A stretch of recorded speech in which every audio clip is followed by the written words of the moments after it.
舊車對決現代猛獸，唔服輸，亦唔想認命。有咗囡囡之後，憑住一股傻勁，創作咗人生第一部嘅漫畫，準程度推廣跳繩文化。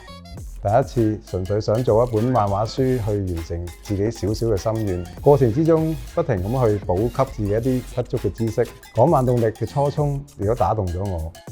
完成咗第一次作品之後，覺得我係要繼續畫落去。如果唔再畫落去咧，覺得好不負責任，所以決定參加第二次講慢動力，希望可以再提升入邊嘅質素啦。所以我揾咗專業嘅人士去幫我畫景啦、畫車，希望更加符合大眾嘅口味。